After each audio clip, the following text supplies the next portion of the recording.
Mark, thank you very much. To Vanessa, to Alastair, to my wonderful colleagues, Michaelia and Julian, and to all of you, thank you so much. Ladies and gentlemen, together we can win this fight. This is a very big fight. And the reason your voice matters so much is because, regrettably, on the bills that only Michaelia has seen, but we know take our schools of faith backwards and not forwards. Regrettably, the government has the numbers in the House of Representatives, and combined with the Greens and one or two senators on the crossbench, it has the numbers in the Senate.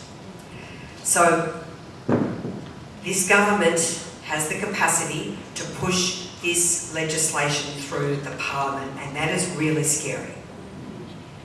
So this is why your voice is so powerful, because the only thing that I believe and Michaelia believes is going to stop bad laws, is going to undermine your schools, is going to undermine your faith, is your collective voice to say no government of ours in this country can deny us the choice, can deny us the freedom, can deny us what is so fundamental to our being, to our families, to our kids.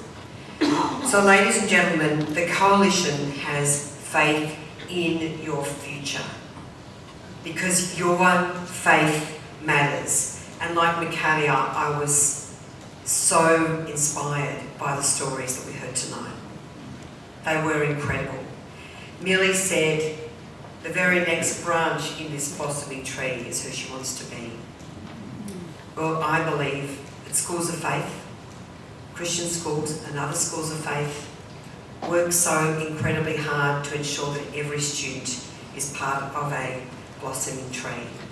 But Millie, that was a wonderful speech, and all the speeches that we heard tonight were just absolutely incredible, and they really moved me, and I know they moved you as well.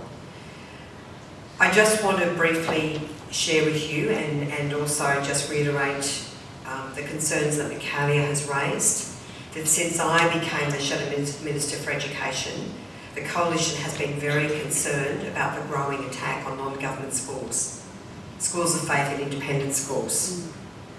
Not just on this legislation, of course also on the Productivity Commission's recommendations to abolish DGR status, deductible gift recipient status. So what does that mean? That means an end to school library funds. That means an end to school building funds. That means an end to school scholarship funds. That means an end to other investments in religious education. I mean, that is appalling, because school communities work so hard to raise funds, whether it's fates or sausage sizzles. You work so incredibly hard, and a loss of DGR status for non-government schools would cost independent schools, schools of faith, more than $1 billion a year in investment, and the Catholic school sector $2 billion a year. But this is how callous this proposal is from the Productivity Commission.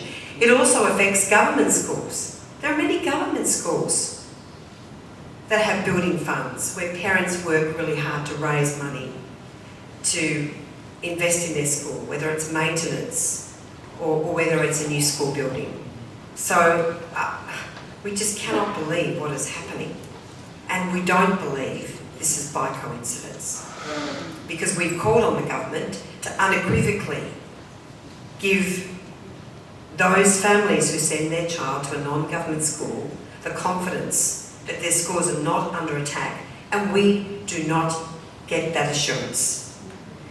So we've also seen $50 million announced for teacher scholarships. We know there is a big teacher shortage in this country, and we supported that. We thought, great, more young people, an incentive for more young people to become teachers.